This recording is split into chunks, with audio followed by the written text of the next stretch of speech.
Staff রুমে ঢুকেই Monika ma'am হৈ হৈ করে উঠলেন। চিৎকার করে বলতে লাগলেন, সব কটা বেয়াদব, পিটিয়ে ছাল তুলে দিতে পারলে ভালো হয়।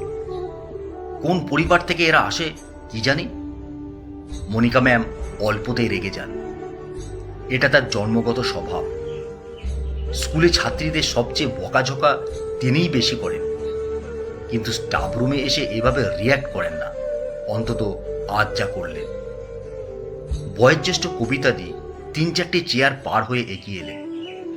মনিকা ম্যামের সামনে দাঁড়িয়ে হাসলেন। শেষে ব্যঙ্গ করে বললেন, তোর চিৎকারের স্বভাব গেল না। আগে ক্লাসরুমে করতিস, এখন শুরু করলি এইখানে। ছাত্রীরা একটু ভুল করলেই মেজাজ সপ্তমে তুলে ফেলিস।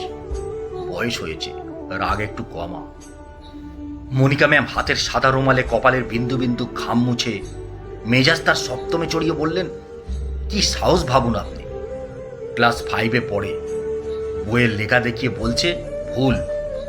কত বড় পণ্ডিত হয়েছে ভাবুন। মনে হচ্ছিল চুরিয়ে গালটা ফাটিয়ে দিই। কবিতা ম্যাডাম আর একবার নতুন করে হাসলেন। হাসতে হাসতে বললেন, বইয়ের লেখা ভুল বলছে? বলো কি, আশ্চর্য। কে? আর বলবেন না। 5-এ পড়ে, শেষ বেঞ্চে বসে, অদ্রিজা। ও তো পড়াশোনায় ভালো, আশ্চর্য। কি ভুল বলছে? মনিকা ম্যাম বিরক্ত হলেন। চেয়ার টেনে বসতে বসতে বললেন, আর বলবেন না। জিকে ক্লাস ছিল, পড়াচ্ছিলাম পৃথিবীতে সবচেয়ে বুদ্ধিমান প্রাণী হলো মানুষ। এটা শুনেই অদ্রিজা হাত তুলে বই নিয়ে এসে বলল, ম্যাডাম, সবচেয়ে বুদ্ধিমান প্রাণী মানুষ না, চড়ুই পাখি। বইতে মানুষ লিখে ভুল করেছে, কখনোই মানুষ হবে না। বিরক্ত লাগে না? কত বড় বেয়াদব মেয়ে, বইতে লেখা আছে দেখছে, তবু বলছে ভুল লেখা। কি করতে ইচ্ছে করে? দিয়েছি গালে ঠাস করে একটা। বিপাশা ম্যাম এতক্ষণ চুপ করে বসে ঝিমোচ্ছিলেন। হঠাৎ জেগে উঠে উৎসাহিত হয়ে অনুচ্চস্বরে ফিসফিস করে বললেন, বাবা মার ছাড়াছাড়ি হয়ে গেছে সেই মেয়েটা তো দিদার কাছে থাকে। আরে বাজারের পেছনে, চিনিস না? আরে ওই যে বাচ্চা মেয়েটাকে ফেলে বাবা মা দুজনেই পালিয়েছে। বিপাশা ম্যামের কথায় মনিকা ম্যাম তেমন উৎসাহ দেখালো না। অর্থাৎ এই ঘটনাটা তিনিও জানেন। কবিতা ম্যাম সম্ভবত জানতেন না। তিনি চোখ বড় বড় করে বললেন, বলিস কি, জানতাম না তো। বিপাশা উৎসাহ পেয়ে ঝড়ের গতিতে বলল, শুনেছি ওর বাবা অন্য একটা বউ নিয়ে পালিয়েছে, পরে মাটাও গেছে। একেবারে বাজে পরিবার। বাচ্চাটার কথা কেউ ভাবল না। কিছুদিন হলো সঞ্চিতা ম্যাম এই স্কুলে জয়েন করেছেন। মালদার রতুয়া থেকে সদ্য ট্রান্সফার নিয়ে এসেছেন। ঘটনার বিন্দু বিসর্গ তিনি জানতেন না। স্টাফ রুমের আলোচনা সমস্ত মনোযোগ দিয়ে শুনলেন। তারপর টিফিন বেলা মেয়েটিকে খুঁজতে বেরোলেন। 5C সেকশনে এসে দেখলেন একটি মেয়ে ফ্যান অফ করে এক মনে অঙ্ক করছে। ঘরের লাইট দুটো বন্ধ। ধীরে ধীরে সঞ্চিতা ম্যাম মেয়েটির কাছে এলেন, পাশে বসলেন। তারপর হেসে বললেন, কিরে, গরম লাগছে না? লাইট ফ্যান অফ করে রেখেছিস কেন?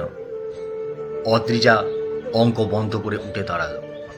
দাঁড়িয়ে দাঁড়িয়ে হেসে বলল, ঘরে তো আমি একাই আছি ম্যাম, সবাই আসুক চালিয়ে দেব, শুধু শুধু কারেন্ট পুড়িয়ে লাভ নেই। ম্যাম অদ্রিজাকে বসতে বললেন। তবু অদ্রিজা বসল না, দাঁড়িয়ে রইল। মেয়েটির কথায় ম্যাম অবাক হলেন। মেয়েটিকে ভালো করে দেখে একটু থেমে তিনি বললেন, তুমি নাকি ম্যামকে বলেছ বইতে ভুল লেখা আছে? ওরকম বলছো কেন? অদ্রিজা এবার কেমন যেন একটা ভাবনায় পড়ল। একটু চিন্তা করল, শেষে উদাসী হয়ে বলল, ঠিকই বলেছি ম্যাম, বইতে ভুলই লেখা আছে। মানুষ সবচেয়ে বুদ্ধিমান প্রাণী নয়, চড়ুই পাখি সবচেয়ে বুদ্ধিমান। সঞ্চিতা ম্যাম এবার হাত ধরে অদ্রিজাকে বসিয়ে আবার আদর করে বললেন, পাখিও বুদ্ধিমান, কিন্তু মানুষ তার চাইতে বুদ্ধিমান। অদ্রিজা ম্যামের কথায় অবাক হলো। চোখে মুখে অবিশ্বাসের ভাব ফুটিয়ে জেদের সঙ্গে বলল, না ম্যাম, চড়ুই পাখি বেশি বুদ্ধিমান, আমি দেখেছি। সঞ্চিতা ম্যাম অদ্রিজার কনফিডেন্স থেকে অবাক হলেন, একটু বিরক্ত হলেন। তবু যথাযথ শান্ত স্বরে বললেন, কি দেখেছো তুমি? অদ্রিজা এবার উৎসাহ নিয়ে চোখ গোল গোল করে হাত নেড়ে বলল, আমাদের পাশের বাড়ির ঘুলঘুলিতে চড়ুই পাখি বাসা বেঁধেছে। ছোট ছোট ছানা হয়েছে। ছানা দুটো চোখে দেখতে পায় না, শুধু সারাদিন হাঁ করে থাকে। ওর বাবা মা কি সুন্দর ছোট ছোট পোকা ধরে এনে বাচ্চাদের মুখে দিচ্ছে। ছানা দুটো কি সুন্দর খাচ্ছে।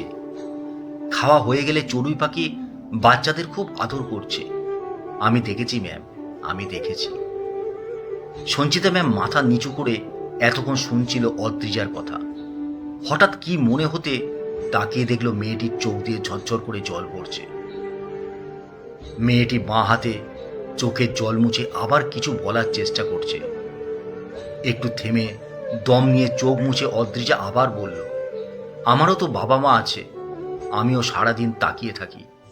জানো ম্যাম, কেউ আমার জন্য খাবার নিয়ে আসে না, আদর করতে আসে না, খিদে পেলে কাউকে বলতে পারি না। বলে অদ্রিজা হাউ হাউ করে কাঁদতে লাগলো আর বলতে লাগলো, ওরা অনেক বুদ্ধিমান, ওরা অনেক বুদ্ধিমান।